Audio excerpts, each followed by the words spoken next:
Hello, അപ്പോൾ എല്ലാവർക്കും പുതിയൊരു വീഡിയോയിലേക്ക് സ്വാഗതം. എമിറേറ്റ്സിന്റെ പിക്ക് വൺ റോഡ് റിസൾട്ട് ആണ് വീഡിയോയിൽ നോക്കുന്നത്. അതായത് ഓഗസ്റ്റ് 8 തീയതി മുതൽ ഓഗസ്റ്റ് 13 തീയതി വരെ നടന്നിട്ടുള്ള ഡ്രോയിൽ ആരൊക്കെയാണ് വിൻ ചെയ്തതെന്നാണ് വീഡിയോയിൽ നോക്കുന്നത്. പിക്ക് വൺ ഡ്രോ എന്ന് പറയുന്നത് ഡെയിലി ഡ്രോ റിസൾട്ട് അവർ അനൗൺസ് ചെയ്യും. 1 മുതൽ 36 നമ്പറിനിടയിലുള്ള ഒരു നമ്പറാണ് നിങ്ങൾ സെലക്ട് ചെയ്യേണ്ടത്. ടിക്കറ്റ് പ്രൈസ് 5 ദിറമാണ്. നിങ്ങൾക്ക് 2000 ടിക്കറ്റ് വരെ പർച്ചേസ് ചെയ്യാനുള്ള അവസരമുണ്ട്. ഒരുപക്ഷെ നിങ്ങളുടെ നമ്പർ വാൻസ് ആയി കഴിയുകയാണെങ്കിൽ നിങ്ങൾ പർച്ചേസ് ചെയ്തിട്ടുള്ള ടിക്കറ്റ് പ്രൈസിന്റെ ഇൻറ്റു 20 ആണ് നിങ്ങൾക്ക് ലഭിക്കുക. നിങ്ങൾ 2000 ടിക്കറ്റ് പർച്ചേസ് ചെയ്തിട്ടുണ്ടെങ്കിൽ 2 ലക്ഷം ദിറം വരെ വിൻ ചെയ്യാനുള്ള അവസരമുണ്ട്. അപ്പോൾ ഓഗസ്റ്റ് 8 തീയതി മുതൽ ഓഗസ്റ്റ് 13 തീയതി വരെ പിക്ക് വൺ ഡ്രോയിൽ വിൻ ചെയ്തിട്ടുള്ള വിന്നിംഗ് നമ്പർ ഞാൻ സ്ക്രീനിൽ കൊടുക്കുന്നുണ്ട്.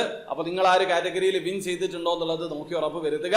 ഒരുപക്ഷെ നിങ്ങൾ വിൻ ചെയ്തിട്ടുണ്ടെങ്കിൽ നിങ്ങൾ വിൻ ചെയ്തിട്ടുള്ള എമൗണ്ടിന്റെ ഇൻറ്റു 20 ആണ് നിങ്ങൾക്ക് ലഭിക്കുക. ഒരു കാര്യം മനസ്സിലാക്കുക, ഇപ്പോ എമിറേറ്റ്സ് യുഎയിൽ അവൈലബിൾ അല്ല. ഇന്റർനാഷണൽ കസ്റ്റമേഴ്സിന് വേണ്ടി മാത്രമാണ് റൺ ചെയ്യിക്കുന്നത്. അത് അവർ കൃത്യമായിട്ട് വെബ്സൈറ്റിൽ മെൻഷൻ ചെയ്തിട്ടുണ്ട്. കാര്യം മനസ്സിലാക്കുക. അപ്പോൾ വീഡിയോ ആദ്യമായി കാണുന്ന ആൾക്കാരാണെങ്കിൽ എമിറേറ്റ്സ് എങ്ങനെയാണ് ഓൺലൈൻ ത്രൂ അക്കൗണ്ട് രജിസ്റ്റർ ചെയ്ത് ടിക്കറ്റ് പർച്ചേസ് ചെയ്യാന്നുള്ളതിന്റെ ഏറ്റവും ലേറ്റസ്റ്റ് ആയിട്ടുള്ള വീഡിയോ ഞാൻ ചെയ്തിട്ടുണ്ട്. വീഡിയോയുടെ ലിങ്ക് ഡിസ്ക്രിപ്ഷനിൽ ഉണ്ടാവും. താല്പര്യമുള്ള ആൾക്കാരെ വീഡിയോ കണ്ട് മനസ്സിലാക്കാൻ ശ്രമിക്കുക. അപ്പോൾ വീഡിയോ ഇഷ്ടപ്പെടുമെങ്കിൽ ലൈക്ക് ചെയ്യുക, ചാനൽ സബ്സ്ക്രൈബ് ചെയ്യാതാണ് സബ്സ്ക്രൈബ് ചെയ്യാൻ നിങ്ങളെ സപ്പോർട്ട് അറിയിക്കുക. അടുത്ത വീഡിയോ കാണും വരെ ബൈ.